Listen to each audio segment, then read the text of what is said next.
जिस पति के लिए मैं अपना घर बार सब कुछ छोड़ करके आई हूं, वही मुझको ससुराल में सम्मान दिलाएगा।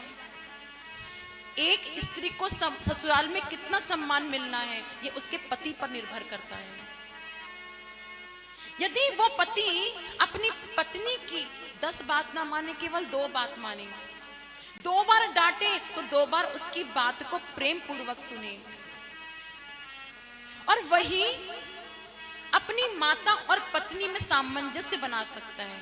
जब विवाह होता है ना, पत्नी सोचती है तो अब मेरा है, सासू लड़मत लड़मत मेरा है, और सास क्या सोचती है, जिसको मैंने छोटे से बड़ा कर दिया इस पर मेरा हक है। और फंसा कौन? लड़का। माँ की सुने तो बुरी बीवी का बुरा, बीवी की सुने तो माँ का बुरा, बेचारा कहाँ जाए। अच्छा, कहते हैं ना, नारी ही नारी की दुश्मन होती है। सास भी कभी बहू थी, सास के पास एक्सपीरियंस है, मेरी सास ने कैसा किया वो इकट्ठा करके रखती है। जब मेरी बहू आएगी ना, सारे एक्सपीरियंस इस पे आजमाऊंगी। सब सासें एक सी नहीं होती। मैयाओं, अपनी बहू को बेटी जानो, और बेटी भी अपनी सास को माँ जाने। बहू यदि 4 गलती अपनी सास की भूल जाए, तुम्हारे घर में तुम्हारी माँ तुमको डांटती होंगी, लेकिन तुमको उनकी बात का बुरा नहीं लगता। यदि सास कुछ कह दे, फिर तुमको क्यों बुरा लगता है?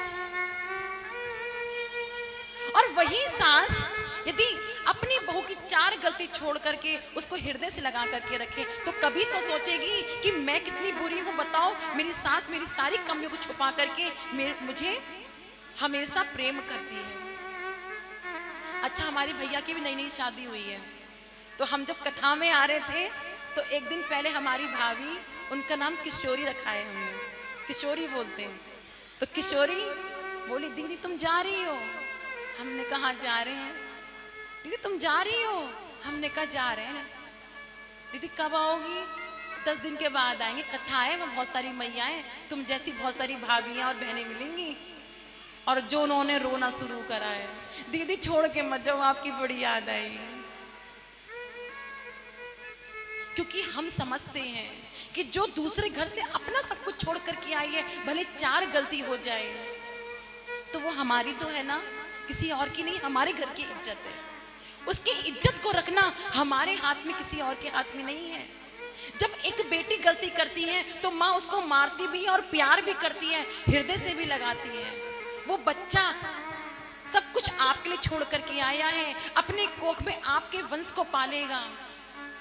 एक माँ जब किसी बालक को जन्म देती है ना, तो मृत्यु को छू करके आती है, वो आपके वंश को बढ़ाने के लिए आई है।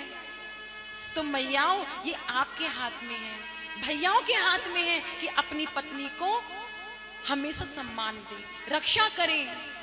यदि आपके घर में आपका मित्र शराब पीने वाला है, कभी ऐसे मित्र को घर मत लेकर के आओ।